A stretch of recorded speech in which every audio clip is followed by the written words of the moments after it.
Hai, halo semuanya. Assalamualaikum. Jumpa lagi dengan saya Amora sayang. Oh teman-teman, seperti biasa ya, hari ini aku tuh mau berbagi informasi lagi ke teman-teman semua. Jadi kalau di video sebelumnya itu aku kan pernah membahas atau menjelaskan tentang barang-barang apa saja sih yang tidak boleh atau diperbolehkan masuk ke dalam bagasi atau kabin pesawat.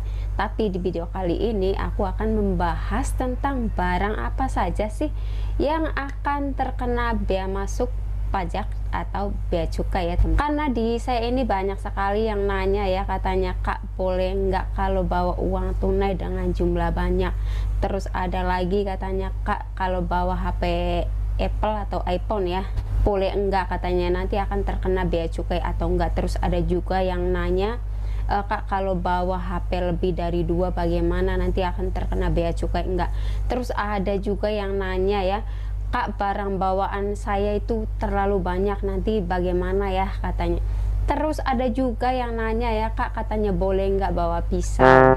Terus ada juga yang nanya katanya Kak kalau bawa buah-buahan ini itu dan lain-lain boleh nggak. Pokoknya banyak sekali pertanyaan-pertanyaannya ya teman-teman ya. Jadi sekalian saja aku menjawab pertanyaan dari teman-teman dan sekalian aku buatkan kontennya ya, biar teman-teman yang lain juga tahu ya.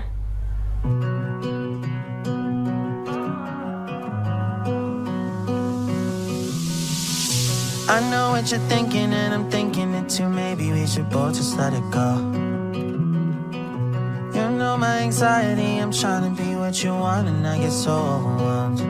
Every time I climb up your walls, grab my hand and Jadi jawabannya boleh-boleh saja ya teman-teman. Jadi ini tuh buat teman-teman yang ada di luar negeri ingin pulang ke Indonesia. Sebetulnya sih barang apapun boleh teman-teman bawa ya, entah itu HP iPhone, HP Apple ya, sama aja ya, Apple sama iPhone itu ya, atau tas atau barang-barang mewah, perhiasan dan barang-barang branded lainnya, atau uang tunai ya. Jadi sebetulnya sih boleh saja, semuanya juga boleh, tapi ada batas maksimumnya ya. Dan yang penting ini tuh teman-teman juga harus ada laporannya ya di saat teman-teman mengisi e-custom declaration.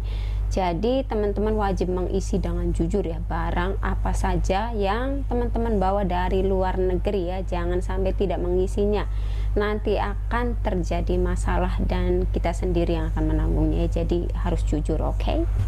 Nah tentunya teman-teman juga pasti penasaran ya, batas maksimumnya itu berapa sih gitu ya kan. Yang belum tahu juga kan pasti pusing gitu ya kan, kira-kira nanti barang bawaan saya kena bea cukai nggak sih ya, terus gini gitu dan lain-lain. Nah sekarang jangan pusing-pusing lagi ya teman-teman. Jadi batas maksimumnya itu adalah 500 US dollar. Jadi misalkan ya barang-barang teman-teman yang dibeli dari luar negeri, misalkan kayak HP nih, HP iPhone, teman-teman itu belinya itu 8.000 dolar Hongkong ya, misalnya. Ini tuh satu contoh saja ya, tinggal dinilai tukar saja ya berapa gitu. Misalkan 8.000 dolar Hongkong itu sama dengan berapa US dollar. Jadi nanti di situ ketahuan berapa-berapanya. Kalau misalkan harganya masih di bawah 500 US dollar berarti teman-teman masih aman ya. Tapi kalau sudah di atas 500 US dollar nanti akan terkena bea masuk atau pajak atau bea cukai yang biasa kita sebutkan ya, entah berapa persen dari harga tersebut. Itu nanti urusannya nanti di bandara atau setelah kita sampai di Indonesia ya teman-teman. Jadi seperti itu ya. Nah sekarang langsung saja aku bahas ya teman-teman, atau aku jelaskan barang-barang apa saja yang akan disita oleh petugas di bandara atau barang-barang yang akan terkena bea cukai. Jadi yang pertama ini adalah barang yang jumlahnya terlalu banyak. Misalkan ini contohnya ya, satu contoh saja ini ya teman-teman. Misalkan kita itu bawa celana itu 20 potong ya, 20 potong. Terus untuk sepatu itu ada 15 potong. Terus untuk sandal ada 20 potong, dan misalkan kayak jaket ada 20 potong, atau tas ada berapa lebih dari 20 bijian misalkannya. Itu sudah benar-benar tidak wajar dan otomatis nanti tugas bandara ini akan mencurigainya dan nanti akan dicek ya, apakah barang-barang tersebut milik pribadi atau untuk dijual. Tapi kalau memang itu cuman barang-barang pribadi, kayak aku sendiri juga gitu ya, kalau misalkan pulang dari luar negeri aku tuh suka bawa barang bawaan yang banyak sekali gitu. Barang-barang pribadi yang sehari-hari dipakai atau barang-barang barunya sedikit sih itu wajar ya, misalkan untuk oleh-oleh gitu. Jadi petugas juga tidak akan mencurigainya karena petugas itu lebih teliti ya, mana barang yang untuk dijual atau barang yang milik pribadi. Jadi, dan yang kedua adalah uang tunai ya. Misalkan teman-teman ini dari luar negeri ini membawa uang tunai dengan jumlah 100 juta lebih gitu ya, ini sudah pasti akan dicek oleh petugas di bandara ya teman-teman ya, entah itu bentuk instrumen atau pembayaran lainnya. Jadi teman-teman itu diwajibkan mempunyai lampiran izin dari BI ya teman-teman. Jadi seperti itu ya. Dan nanti uang tersebut juga akan dicek keasliannya saat teman-teman sampai di Bandara Indonesia. Dan teman-teman juga wajib melaporkan saat teman-teman mengisi e-custom declaration. Misalkan teman-teman itu membawa uang sekian ratus juta, jadi seperti itu ya.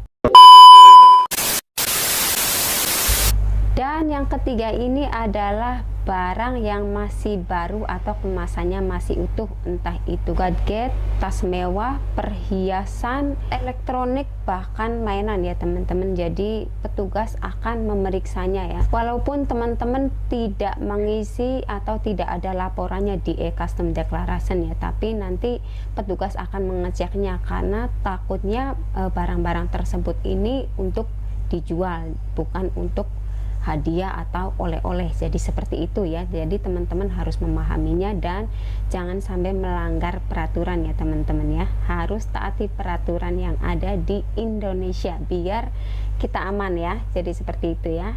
Dan yang keempat adalah perhiasan atau tas mewah ya. Sudah otomatis ini tuh pasti akan diperiksa oleh petugas juga ya teman-teman, walaupun teman-teman sudah mengeluarkannya dari bungkusnya atau dari tempatnya gitu ya, karena takutnya barang-barang tersebut juga untuk dijual. Jadi seperti itu ya, karena mungkin banyak juga ya para pembisnis gitu kan, biasanya mereka itu suka pinter-pinter sendiri ngatur barang gitu ya kan, biar tidak terkena bea masuk pajak atau bea cukai ya teman-teman.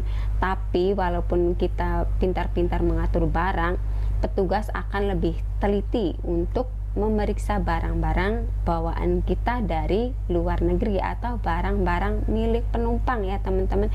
Jadi petugas akan lebih tahu gitu ya, mana yang barang milik pribadi atau bukan. Jadi seperti itu ya teman-teman ya, harus berhati-hati dan tidak melanggar peraturan yang ada. Dan yang kelima adalah alkohol, rokok, tembakau, dan cerutu ya teman-teman. Sebetulnya sih kita semua penumpang itu diperbolehkan untuk membawanya, tapi ada batas maksimumnya ya teman-teman. Untuk cerutu sendiri ini ada 25 batang ya. Dan untuk rokok atau sigaret itu jumlah maksimumnya adalah 200 batang. Dan untuk alkoholnya sendiri adalah 1 liter. Jadi kalau misalkan kedapatan lebih dari jumlah maksimum, barang-barang tersebut itu akan disita atau dimusnahkan oleh petugas bandara ya teman-teman. Jadi teman-teman jangan sampai melanggar peraturan yang ada ya teman-teman, apalagi sampai membawa benda-benda tajam atau senjata dan lain-lainnya, alat-alat pornografi dan lain-lain. Mendingan jangan deh teman-teman ya, biar aman dan selamat sampai tujuan ya. Dan untuk yang ingin membawa pisau itu sebetulnya sih boleh saja ya, tapi saran dari aku sih jangan, yang nggak usah bawa lah. Atau di Indonesia juga banyak kok pisau-pisau yang bagus, seperti kayak di supermarket itu kan bagus ya. Jadi tergantung kualitas harganya ya, yang murah ya mungkin tidak terlalu bagus, tapi kalau kelasnya supermarket bagus kok. Di Indonesia juga nggak harus beli dari luar negeri ya teman-teman, pisau banyak kok di Indonesia ya. Intinya sih kita orang Indonesia itu wajib mencintai produk Indonesia juga ya, nggak harus bawa apa-apa dari luar negeri. Jadi seperti itu ya teman-teman ya. Nah yang terakhir ada saran dari aku ya buat teman-teman semua yang ada di luar negeri atau dari luar negeri ingin pulang ke Indonesia ya kan, untuk cuti atau pulang lepas. Saran dari aku, kalau misalkan ya ada teman yang ingin nitip barang ke kita untuk keluarga di rumah, teman-teman wajib tanya dulu ke si ke teman kalian gitu ya, barang apa yang ingin dititipkan, atau misalkan barang tersebut itu sudah dibungkus dengan rapi itu, teman-teman juga boleh minta izin ke teman kita gitu ya, misalkan boleh nggak barangnya dibuka dulu, siapa tahu isinya kan barang-barang terlarang, iya kan. Kalau misalkan cuman baju biasa atau celana biasa sih ya nggak apa-apa ya, tapi kalau misalkan barang-barang tersebut itu barang-barang yang nilainya tinggi atau barang-barang branded atau barang-barang terlarang, itu kan nanti kita yang kena apa sih namanya, yang kena masalah, bukan teman kita ya kan, karena petugas tidak akan mau tahu barang ini barang milik siapa, ya taunya ya barang milik kita atau penumpang. Jadi seperti itu ya teman-teman, jangan sampai teman-teman terdapat masalah seperti ini. Jadi harus lebih berhati-hati, dan teman-teman juga boleh menolaknya kok, toh itu hak kita sendiri ya kan. Jadi jangan memaksakan kita untuk menerima hal-hal tersebut.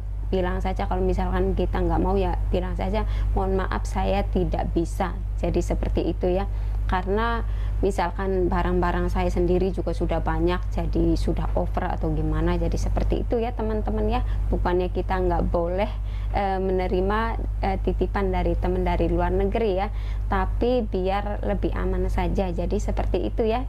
Dan buat teman-teman semua yang baru menemukan channel aku atau baru bergabung, jangan lupa untuk like, komen, dan subscribe-nya ya. Terima kasih.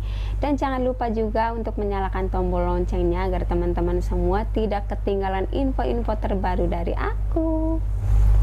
Oke teman-teman, sampai di sini dulu ya video aku hari ini ya. Semoga bermanfaat. Terima kasih dan bye-bye.